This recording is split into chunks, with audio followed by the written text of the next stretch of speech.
ఆయన వెళ్ళి అతను పిలుచుకొచ్చి కాలు నిమిరి అతనికి ఏదో పెట్టి అది చేసి పొరపాటు అయింది నాయన, నా పిల్లవాడిని నేను చేస్తాను మందలిస్తానని చెప్పి అతను ఎదురుగుండా నన్ను చెప్పారు. జాగ్రత్త, మరొకసారి జరిగిందంటే నీకు కుంటి జన్మ వస్తుంది, గుర్తుపెట్టుకో అని చెప్పారు. నాకు ఇప్పుడు కూడా బాగా గుర్తు అనమాట. ఆ తండ్రి గారు ఆ పిల్లవాడి తండ్రి ఎలా ప్రవర్తించారో ఈయన ప్రవర్తించారో అంత డిఫరెన్స్ నాకు అనిపించింది. అంటే అక్కడ ఏమాత్రం అంటే అక్కడ మమకారంతో క్వశ్చన్ లేదు. ఏది ధర్మమో అంతే, తన కొడుకైనా సరే ఎవరైనా సరే, అందులో ఏమి మాట్లేదు. అతను మళ్ళీ కొంతసేపు అయిన తర్వాత ఎలా ఉంది నాయన, నా నొప్పి తగ్గిపోయింది బాబు గారు అని చెప్పిన తర్వాత పంపించారు. ఆయన అతనికి మందు ఇవ్వలే, అప్పటికేం మందులు ఇవ్వట్లేదు, కానీ అతను చేత్తో నిమిరారు. నాయన నీకు నొప్పిగా ఉందా, దెబ్బ తగిలిందా అని చేత్తో నిమిరారు. అతను మంచినీళ్ళు ఇచ్చారు. కొంతసేపు అయిన తర్వాత తగ్గిపోయింది బాబు గారు అని చెప్పి తను ఆనందంతో వెళ్ళిపోయాడు అని చెప్పి అప్పుడు చెప్పారు. ఈసారి క్షమించడం జరిగింది, మరోసారి జరిగితే నీకు కుంటి జన్మ వస్తుంది. ఇంకా మళ్ళీ ఇప్పటికి ఒళ్ళు దగ్గర పెట్టుకున్నాను. జన్మలో ఇది ఎప్పుడు నాకు 8 ఏళ్ళప్పుడు అప్పుడు జరిగినట్టు అలాగుండేది.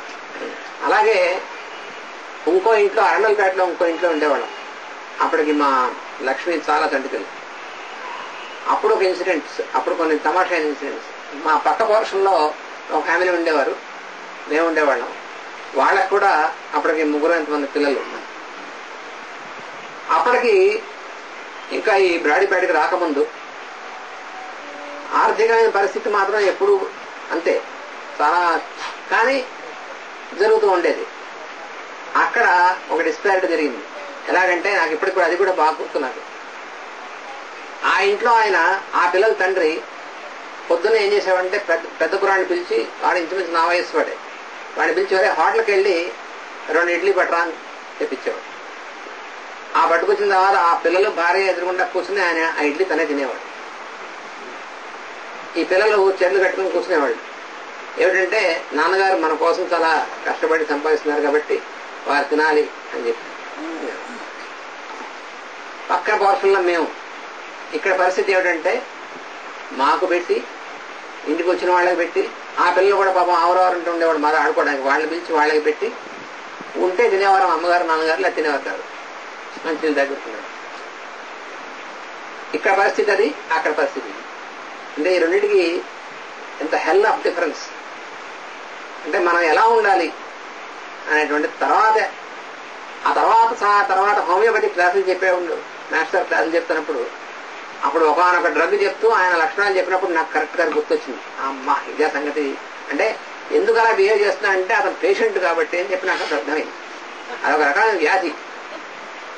అంటే అట్టర్ లాస్ ఆఫ్ కాన్షియన్స్ అనేటువంటి దానికి ఎగ్జాంపుల్ ఆయన చెప్తే, ఇలా భార్య పిల్లల్ని అక్కడ కూర్చోబెట్టి తను మాత్రం తినేది వస్తాడు అని చెప్పారు ఎగ్జాంపుల్ క్లాసులో, హోమియో క్లాసులో. అప్పుడు నాకు ఆ పిక్చర్ గుర్తొచ్చింది. అయితే ఆయన పేషెంట్ అనమాట.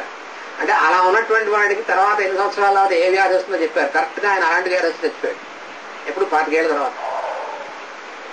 అంటే ఆ లక్షణం కలిగినటువంటి వాడికి ఈ లక్షణం వ్యాధి లక్షణం అని తెలుసుకోకపోతే, నయం చేయకపోతే 25-30 సంవత్సరాల తర్వాత ఫలానా రకమైన వ్యాధి వస్తుంది అని చెప్పారు.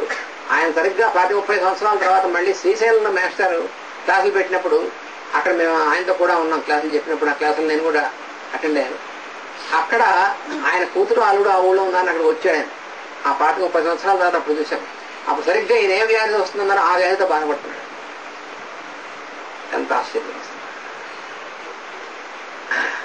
అంటే చాలా ఎంత సూక్ష్మంగా ఉంటుంది, కనెక్షన్స్ ఎలా ఉంటాయి, ఎంత సూక్ష్మంగా ఉంటుంది అనేటువంటిది అది ప్రత్యక్షంగా చూపించారన్నమాట. అంటే మనం ఎట్లా ప్రవర్తించాలి, ఒళ్ళు దగ్గర పెట్టుకోవాలి. అంటే ఆయన యొక్క టీచింగ్ అనేటువంటిది, సబ్జెక్ట్ టీచింగ్ అంటే కేవలం అలా కూర్చోబెట్టి పాఠం చెప్పడమే కాదు, ఎక్కడి నుంచి ఎక్కడ కనెక్షన్ ఎలా ఉంటుంది అనేటువంటి చెప్పడం ఉందే, అలా ప్రాక్టికల్ గా చూపించారనమాట. అంటే ఈ మాత్రం కాస్త ఒళ్ళు దగ్గర పెట్టుకుని ఎలా ఉండగలుగుతున్నాం అంటే అలాంటివి ఎన్నో చూపించారు కాబట్టి. లేకపోతే ఎలా ఉండేవాళ్ళో తెలియదు. మళ్ళీ మా రావు గారు కొంచెం గుర్తొచ్చేస్తున్నారు. ఇదేం ఇంటరప్షన్ కాదు, ఎందుకంటే సహజం కాబట్టి ఎడిషన్స్ అంతే. శ్రీశైలం కాబట్టి ట్రైనింగ్ గురించి చెప్పాడు కాబట్టి ఒక కథ చెప్తా. అప్పుడు ఇంకా పెళ్లి అయిపోయింది. మేడము నేను కలిసి శ్రీశైలం మాస్టర్ క్లాస్ చెప్తున్నప్పుడు వెళ్ళాము. వెళ్ళినప్పుడు వీడు మహా అస్ట్రాలజీ ఇంట్రడ్యూస్ చేశారు. చాలా మాకు చిన్న గర్వం వచ్చింది, మనకి చాలా వచ్చు కాబోలని. తెలుగులో కానీ, ఇంగ్లీష్లో కానీ, సాంస్క్రిట్లో కానీ, హిందీలో కానీ అంతవరకు ప్రింట్ అయిన పుస్తకం ఏదైనా జ్యోతిష్యం మీద ముందల్లా చదివాను. అప్పటికే మాస్టర్ గారి దగ్గర స్వయంగా నేర్చుకున్నాను. మనకు కొంచెం వచ్చు అని అనిపించేది అన్నమాట. అంటే ఆ రోజుల్లో మాస్టర్ గారు ఉండేటప్పుడు అప్పుడు చేసేటువంటి సాధనలు బట్టి వాడు వస్తుండగా ఏం క్వశ్చన్ అడుగుతాడో చెప్పగలిగే స్థితిలో ఉండేవాడు. చాలా మందికి తెలుసు, వాళ్ళు అడగగానే రాగానే వాడు క్వశ్చన్ ఏది ఆన్సర్ ఏది రెండు నేనే చెప్పి పంపించేవాడు. అక్కడ వీడికి అహంకారం వచ్చిందని టెస్ట్ పెట్టారనమాట. అంటే మాస్టర్ గారు ట్రైనింగ్ గారు వీడికి ఏదో బాగోలేదుట, కొంచెం కన్సల్టేషన్ చెప్పి అన్నాను. చార్జ్ చేసి కూర్చోనమాట. ఆవిడ బ్యాగ్ నుంచి ఒక బాటిల్ తీసి పెట్టి ఏదో వాళ్ళ ఆయనతో ఏదో దెబ్బలాడుకుంది, తీసుకుని మా ఆయనతో పట్టడం లేదు అంటే ఏదో ఇప్పటి నుంచి బాగుంటుంది, మీ ఆయన బాగానే ఉంటాడు, ఇలాగే తిరుగుతాడు, ఏదో చెప్పాం మామూలుగా. బాటిల్ తీసి పెట్టింది. ఇది విషం, మీరు చెప్పింది కరెక్ట్ కాకపోతే ఇది తినేసి తాగి చచ్చిపోతారు. ఉత్సపడిపోయారు. అయితే మీరు చెప్పిందంటే నేను నమ్మాలంటే మీరు అస్ట్రాలజీ అంతా తెలుసున్నాను కాబట్టి మీకు టెస్టర్లు. నాకు ఎంతమంది పిల్లలు వాళ్ళ పేర్లు ఏంటి మీరు చెప్పారంటే ఈ విషయం దాకుండా ఉంటాను. అంటే అప్పుడే గర్వం ఎక్కువ అవుతుంటే, అంటే ఇందాక ఫస్ట్ డే మనం చెప్పుకున్నాం చూసారా,